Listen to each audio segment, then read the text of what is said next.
Assalamualaikum warahmatullahi taala wabarakatuh, dan selamat petang kepada semua pelajar-pelajar tahun 4 SKMP. Okey, pada petang ini kita akan teruskan pembelajaran kita di rumah PDPR dengan tajuk Sayangi Diri dalam unit yang ke-11 Pendidikan Kesihatan tahun 4. Baik, dalam tajuk ini kita akan belajar tentang bahagian yang pertama, iaitu perkembangan remaja.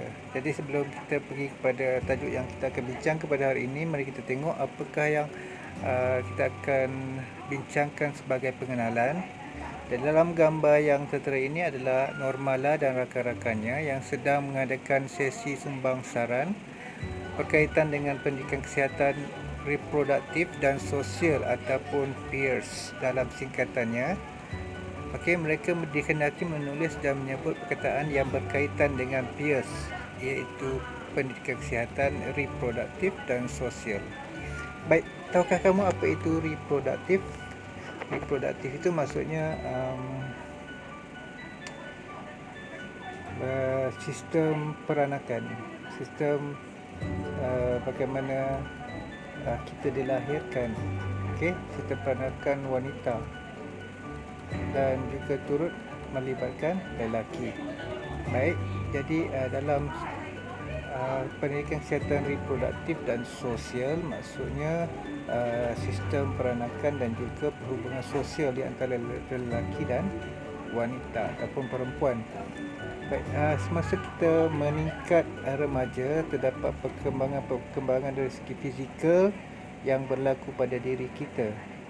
Jadi perkara-perkara yang berkaitan dengan PEERS ini, contoh yang diberikan dalam gambar tersebut seperti menghargai diri dan diri orang lain, perubahan fizikal, keluarga, emosi, okey, bagaimana perubahan emosi, berlakunya stres, buli, dan juga keselamatan dan bahan terlarang. Itu adalah perkataan-perkataan yang berkaitan dengan PEERS. Okey, bolehkah kamu menyatakan perkataan lain yang juga berkaitan dengan PEERS? Cuba kamu fikirkan. Dari segi perkembangan seorang remaja, apakah yang berkaitan dengan PEERS? Contohnya,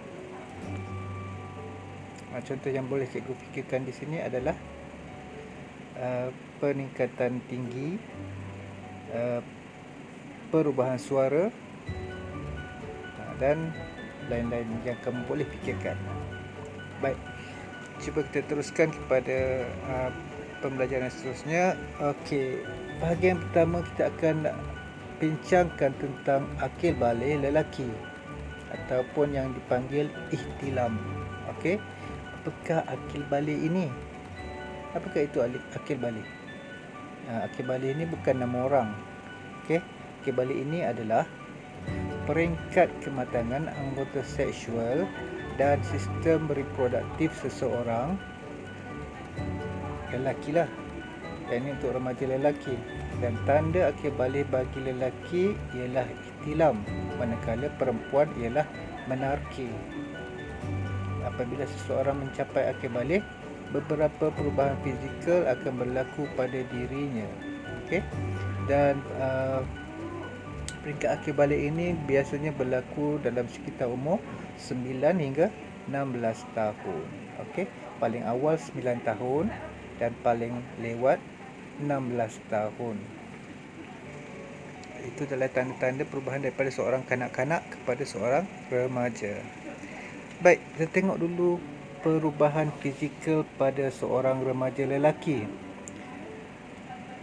Okay, perubahan fizikal yang pertama, seorang kanak-kanak lelaki itu mula mengalami perubahan bau badan. Okay, bau badan dia yang dulu cuma bau peluh biasa, sekarang sudah bau lebih tidak selesa, tidak selesa kepada orang lain. Okey, bau dia berubah daripada sebelum ini. Tumbuh misai dan bulu dada, ada penumbuhan bulu-bulu yang halus di dada dan juga di bahagian bawah hidung, di atas mulut. Alright.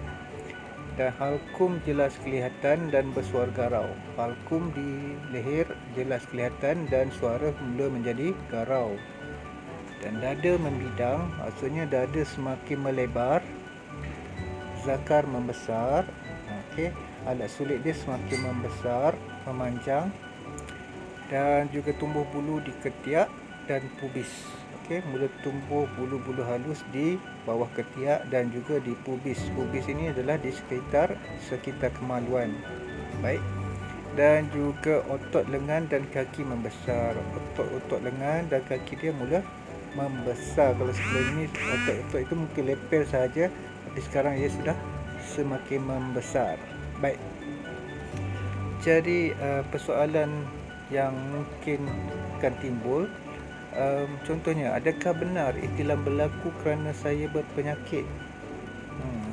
Kerana saya penyakit, adakah ihtilam itu berlaku kerana ia? Okey, jadi jawapannya tidak benar. Itu hanyalah mitos. Ihtilam menandakan kamu telah memasuki alam remaja, tidak ada kaitan dengan sebarang penyakit. Okey. Kita tengok pula akil balik bagi perempuan atau dipanggil menarki. Okey, juga berlaku dalam sekitar umur 9 hingga 16 tahun. Baik. Cuba kita tengok perubahan fizikal yang berlaku. Pertama, jerawat mungkin tumbuh di muka. Okey. Mengalami perubahan bau badan seperti lelaki juga. Bersuara lunak. Kalau lelaki bersuara garau, perempuan akan bersuara lunak. Okey, suara lebih halus. Baik, payudara membesar. Bahagian dada dia semakin membesar. Punggung melebar, bahagian punggung dia semakin lebar. Tumbuh bulu di ketiak dan pubis. Seperti lelaki juga, bulu akan mula tumbuh di ketiak dan di bahagian pubis, bahagian kemaluan. Okey, dan akhir sekali otot tangan dan kaki otot tangan dan kaki semakin membesar. Okey. Baik. Persoalan yang mungkin timbul dalam remaja perempuan, contohnya ada apakah simptom haid? Apakah simptom haid ataupun pengeluaran darah kotor dalam di kalangan remaja perempuan? Okey, ada simptom haid adalah termasuk perut kembung, senggugut. Senggugut adalah sejenis kesakitan yang dialami oleh kaum perempuan. Muka berjerawat, mual dan loya.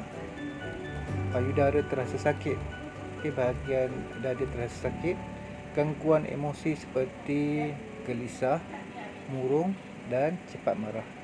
Okey, itu adalah simptom-simptom berlakunya haid di kalangan remaja perempuan.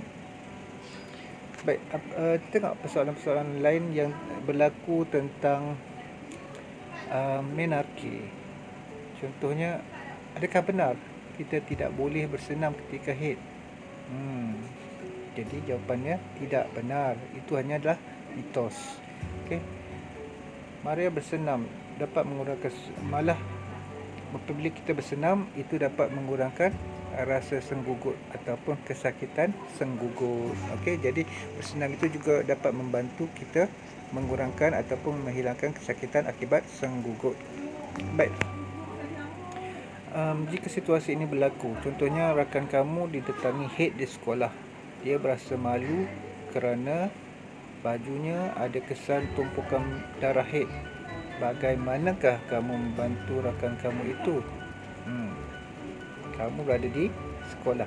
Jadi apa yang perlu kamu lakukan?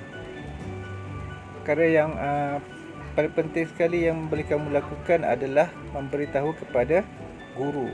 Okey, tahu kepada guru, maklumkan kepada guru tentang apa yang berlaku dan guru akan membantu kamu menghadapi situasi yang berikut. Okey, serahkan apa yang berlaku itu kepada orang yang lebih dewasa. Baik. Okey, informasi yang penting di sini, tempoh kedatangan haid adalah berbeza-beza antara individu. Secara umumnya, haid berlaku selama 3 hingga 7 hari sahaja. Okey. tapi tempohnya berbeza dari seorang individu dengan individu yang lain. Jadi apa yang boleh kita tahu tentang Eid ini,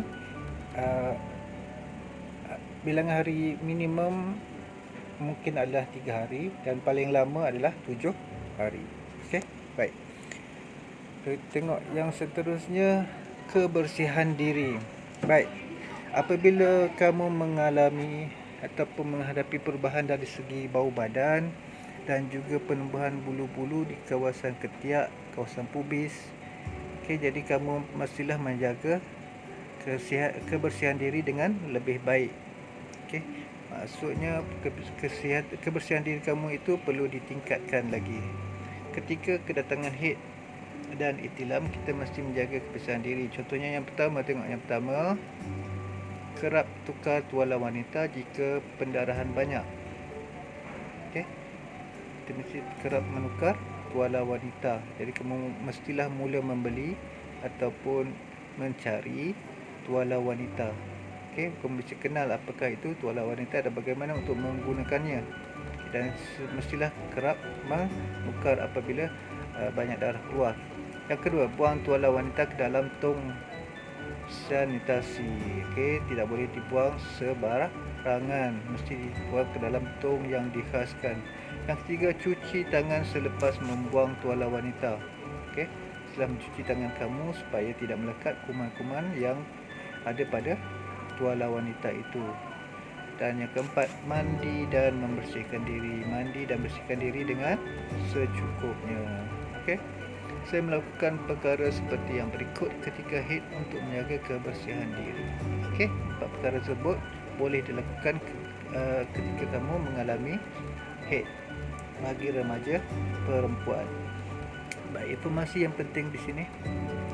Tandakan tarikh kedatangan haid pada kalendar agar kamu mengetahui dan bersedia untuk kedatangan haid yang akan datang. Okey, bila kamu sudah mengalami kedatangan haid pada kali pertama, kamu boleh tandakan di kalender dan kamu boleh merancang ataupun kamu boleh tahu bilakah kedatangan haid yang akan datang nanti supaya kamu lebih bersedia. Okey, baik. Kita tengok pula kebersihan diri bagi remaja lelaki. Contoh bagi remaja lelaki, saya melakukan perkara seperti yang berikut ketika ihtilam untuk menjaga kebersihan diri. Baik, ihtilam itu kalau remaja perempuan adanya berlakunya keluar haid, keluarnya darah kotor. Ihtilam bagi lelaki maksudnya berlakunya pengeluaran air mani. Pengeluaran air mani dari kemaluan buat kali yang pertama, maksud atau boleh berlaku ketika dia sedang tidur, mimpi yang dipanggil mimpi basah, ataupun secara tiba-tiba. Okey, berbeza bagi setiap individu, biasanya keluar semasa tidur. Okey, yang pertama dari segi kebersihan diri remaja lelaki yang berlaku ihtilam. Yang kedua, menukar baju setelah digantikan dengan baju yang baru. Yang kedua, mandi dan membersihkan diri. Mandi, dan biasanya untuk orang Islam kita akan mandi wajib. Okey, mandi dan bersihkan diri. Yang ketiga, membasuh dan menukar cadar. Okey, cadar yang telah terkena ataupun berlakunya ihtilam itu kita mesti bersihkan kerana air yang keluar itu boleh meninggalkan kesan yang jelas pada cadar tersebut. Jadi mesti dibersihkan. Yang keempat, menjaga kebersihan pakaian dalam. Pakaian dalam kamu mestilah ditukar ataupun digantikan selalu apabila berlakunya ihtilam kerana telah berlakunya perubahan fizikal yang dinyatakan tadi. Okey, baik, itu dia kebersihan diri bagi remaja lelaki. Dan bahagian yang terakhir dalam tajuk ini, kita akan bincangkan bagaimana untuk menghargai diri kita apabila kita telah meningkat remaja, kerana perubahan-perubahan berikut boleh mengejutkan atau menjadikan kita tidak bersedia menghadapi situasi yang berikut. Okay, contohnya Hafiz menyedari akan perubahan yang berlaku pada dirinya selepas akil balik. Mukanya ditumbuhi jerawat. Berat badan dan ketinggian juga bertambah. Okay. Walau bagaimanapun, Hafiz menerima perubahan tersebut secara positif. Hafiz ini adalah seorang remaja lelaki di mana dia mengalami penumbuhan jerawat dan juga berat badan bertambah, semakin gemuk. Jadi apa yang dia lakukan, dia cuba menerima perubahan tersebut secara positif. Okey, cuba kita tengok situasi yang berikut. Okey, kawan ni menyatakan, Hafiz, pernahkah kamu diejek kerana muka kamu berjerawat? Okey, Hafiz katakan, sering kali ini, tapi saya tidak berkecil hati. Saya menghargai perubahan yang berlaku pada diri saya. Betul tindakan kamu itu, Hafiz. Kita mesti bersyukur dan menerima perubahan fizikal yang berlaku dengan hati yang terbuka. Okey, ini adalah sebahagian daripada proses peningkatan kita kepada alam dewasa. Jadi kita mesti menghargai ataupun menerima perubahan tersebut dengan hati yang terbuka.